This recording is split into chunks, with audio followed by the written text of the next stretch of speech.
Hello lovely students, this is Aadya. Welcome back to the channel. आज हम आ गए हैं आपके सामने फिर से 9th क्लास की एक्सरसाइज 10.1 के साथ, यानी कि चैप्टर 10 हीरोज फॉर्मूला। और हम इसका आज आखिरी क्वेश्चन ले रहे हैं और इसी के साथ हमारा आज ये चैप्टर फिनिश हो जाएगा। ये आखिरी क्वेश्चन है और नया कॉन्सेप्ट है। क्या नया सीखने को मिलेगा, बहुत ध्यान से देखिएगा। ये है हमारी एक्सरसाइज 10.1 और इसका 9th क्लास का ये क्वेश्चन। और क्वेश्चन है ये हमारा क्वेश्चन नंबर 6, जिसका आज हम सॉल्यूशन सीखेंगे। आप बहुत ध्यान से सुनिएगा कि क्वेश्चन हमसे क्या डिमांड कर रहा है और क्या हमें दे रहा है। N isosceles triangle. सबसे पहले आप सीखिए आइसोसेलेस ट्राइंगल क्या होता है। जिस ट्राइंगल की कोई भी दो साइड्स आपस में इक्वल हो उसको हम आइसोसेलेस ट्राइंगल कहते हैं। हैज पेरीमीटर 30 सेंटीमीटर, जिसका पेरीमीटर आपको पहले से ही क्वेश्चन में दे दिया गया है और वो है 30 centimetre. And each of the equal side is 12 centimetre. अब क्योंकि क्वेश्चन की स्टार्टिंग में आपको बोल दिया गया था कि ट्राइंगल आइसोसेलेस है तो उसकी दो साइड्स इक्वल होंगी, और उन्होंने कह दिया है हमें कि जो इक्वल साइड है उसमें से एक की मेजरमेंट 12 सेंटीमीटर है। यानी कि अगर एक साइड 12 की है तो सेकेंड नंबर की साइड भी 12 की होगी। ये आपको खुद ही वहां पर पता लगाना है कि ये आइसोसेलेस ट्राइंगल है। And find the area of the triangle, और ट्राइंगल का एरिया आपको पता लगाना है। हालांकि आइसोसेलेस ट्राइंगल का भी मैंने आपको एक फॉर्मूला लिखवाया था, बट आपने उसका इस्तेमाल या तो चेकिंग के लिए करना है या फिर एमसीक्यू में आप यूज कर सकते हैं। लेकिन इस चैप्टर, क्योंकि चैप्टर का नाम हीरोज फॉर्मूला है, तो उसी फॉर्मूले को इस्तेमाल करके आपने एरिया फाइंड आउट करना है।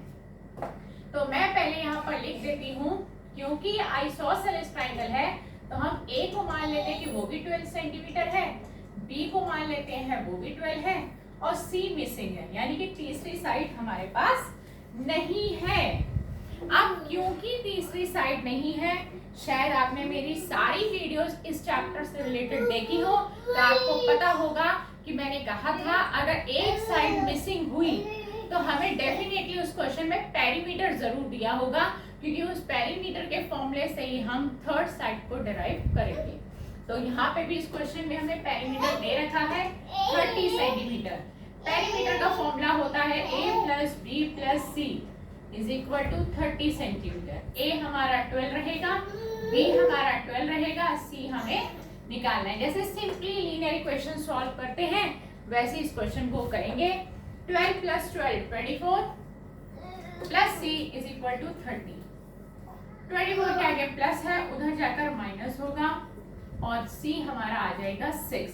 यानी कि हमने तीसरी साइड फाइंड आउट कर ली है, जो कि हमारी आ गई है 6 सेंटीमीटर। राइट। जब हमारे पास ट्राइंगल की तीनों साइड्स आ जाएं और हमें हीरोज फॉर्मूला लगाना हो तो हमें सबसे पहले पता लगाना होता है s का। s निकालने के दो फॉर्मूले होते हैं, या तो पेरीमीटर अपॉन 2 लगाइए या फिर a plus b plus c upon 2 लगाइए। दोनों ही फॉर्मूलों से आंसर सेम आएगा, क्योंकि क्वेश्चन में पेरीमीटर दिया हुआ है तो हम पेरीमीटर अपॉन 2 लगा लेते हैं। तो पेरीमीटर अपॉन 2, पेरीमीटर हमें क्वेश्चन में दे रखा है 30 बाई 2 किया, कैंसिल किया, 15 आया, तो s हमारा आ गया है 15 centimetre.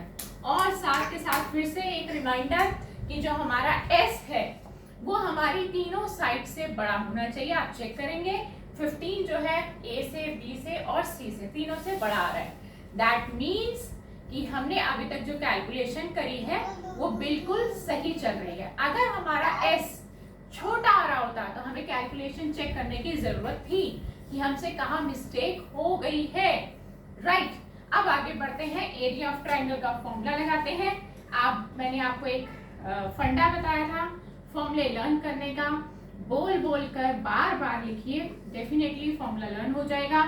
Under root s small s है ये, s minus a, s minus b, s minus c, बहुत ही छोटा सा फॉर्मूला रूट के अंदर है। एस की वैल्यू डालिए, एस हमारा है 30, सॉरी एस हमारा है 15 और 15 फिर से अंदर, ए की वैल्यू 12, फिर 15 माइनस 12 क्योंकि बी की वैल्यू भी 12 है, फिर 15 माइनस सी, सी यानी कि 6। अब आपने क्या करना है, नेक्स्ट स्टेप क्या होने वाला है, आप माइनस कर दीजिए, तीनों ब्रैकेट्स माइनस कर दीजिए और वो तीनों ब्रैकेट्स आपस में मल्टीप्लाई होंगे। दो ब्रैकेट्स के बीच में जब कोई साइन नहीं होता तो मल्टीप्लाई का होता है, और एक नॉन ब्रैकेट और ब्रैकेट के बीच में भी जब कोई साइन नहीं हो तो वहां पर मल्टीप्लाई होता है। 15 इंटू 15 में से 12 गया 3, अगेन 15 में से 12 गया 3 एंड 15 में से 6 गया 9। अब हमारे पास आ गए 4 नंबर। हम इनकी प्राइम फैक्टराइजेशन इसलिए करते हैं ताकि हम इनकी पेयरिंग कर सकें। वन पेयर ऑलरेडी बना हुआ है तो इसको नहीं छेड़ेंगे क्योंकि हमारा काम ही है पेयरिंग करना। तो जिसकी ऑलरेडी पेयरिंग हुई हुई है उसके फैक्टर नहीं करिएगा। 15 के फैक्टर होते हैं 3 इंटू 5 इंटू 3 इंटू 3 एंड 9 के फैक्टर होते हैं 3 इंटू 3। अब आप करिए इनकी पेयरिंग। देखिए लास्ट 3 की पेयर बन रहा है, इस 3 का भी पेयर बन रहा है, इस 3 और 5 का कोई पेयर नहीं बन रहा। जिनके पेयर बनते हैं उसमें से एक एक नंबर आउट हो जाएगा, बाहर आ गया। इसमें से एक पेयर में से एक 3, इस पेयर में से एक 3 बाहर, इन दोनों का पेयर नहीं बन रहा तो ये अंदर ही रह जाएंगे। 3 3 जा 9 और 3 5 जा 15, रूट के अंदर ही ये रह गया 15 सेंटीमीटर स्क्वायर। तो मैंने आपको एक बात और बताई थी, इस चैप्टर में हीरोन्स फॉर्मूला में एरिया रूट में छोड़ सकते हैं, आपको रूट 15 की वैल्यू पता लगाने की जरूरत नहीं है। तो हमने पता लगा लिया हीरोन्स फॉर्मूला से इस आइसोसेलेस ट्राइंगल का एरिया। अगर आप चाहते हैं कि आपका आंसर ठीक आया है या नहीं आया तो मैंने आपको एक फॉर्मूला बताया था b/4 √4a² माइनस b², उससे आप इसकी चेकिंग भी कर सकते हैं। तो अगर आप चाहें तो आप उससे इसकी चेकिंग कर लीजिए, आपका आंसर डेफिनेटली करेक्ट आएगा, ठीक है। लेकिन अगर चैप्टर का नाम ही हीरोन्स फॉर्मूला है तो आपको हीरोन्स फॉर्मूला ही इस्तेमाल करना है। तो आज के इस क्वेश्चन के साथ ही हमारा ये चैप्टर हो गया है फिनिश, और वापस से हम नेक्स्ट क्लास में आपसे चैप्टर 7 यानी कि कॉन्ग्रुएंसी इन ट्रायंगल्स के साथ मुलाकात करेंगे। Goodbye friends.